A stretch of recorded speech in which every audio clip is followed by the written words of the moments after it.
আসসালামাইকুম। আমি একটি কথা বলতে চাই, সেটা হলো আপনজন এমনই আপনজন হতে হবে যে কিনা আপনার আপদে বিপদে সবসময়ের জন্য আপনার পাশে থাকবে।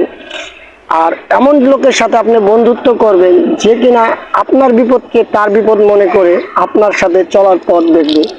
কিন্তু আপনার বিপদ দেখে যে পিছ থেকে চলে যাবে বা পিছন কেটে যাবে, এরকম লোকের সাথে বন্ধুত্ব না রেখে শত্রুতা রাখাই সবচেয়ে বেটার মনে করি। আর আপনজনের কথা বলবো কি, আপনজন আজকাল আপনজন হয়ে গেছে সবসময় সবকিছু স্বার্থের প্রয়োজনে তারা আপনার পিছে আপনার সাথে ভালোভাবে কথা বলবে এবং কি আপনার সাথে চলবে।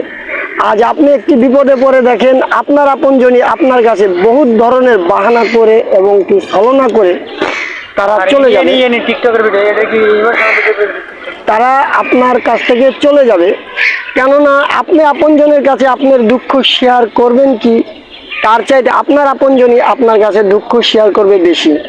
তা অতএব আপনার কষ্টটা তাকে আপনি বোঝাতে যতই চেষ্টা করেন, দুঃখ কষ্টটা আপনি তাকে যতই বোঝানোর চেষ্টা করেন না কেন, সে আপনার সেটা বুঝবে না। সে উল্টো বুঝাতে চাইবে যে আপনার চাইতে সে অনেক কষ্টে আছে। তাই আমার কথা একটি, সেটি হলো আপনজনের কাছে দুঃখ প্রকাশ না করে একটি অন্য পরের কাছে যে দুঃখ প্রকাশ করবেন সে সেটা শুনবে। সে আপনাকে উপকার না করতে পারলে একটা সান্ত্বনা দেবে।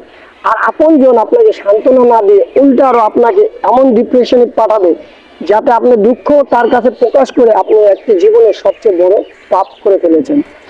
তাই আমি বলবো, যে যেখান থেকে আছেন নিজের দুঃখটা নিজের কাছে রাখুন, আপনজনের কাছে প্রকাশ না করে, আপনজনের কাছে হাসির পাত্র না হয়ে আপনি আপনার মতো চলার চেষ্টা করুন। সামনের লক্ষ্যটা টার্গেট করে আপনি আপনার মতো চলতে থাকুন, তাহলে আপনি কিছু একটা করতে পারবেন।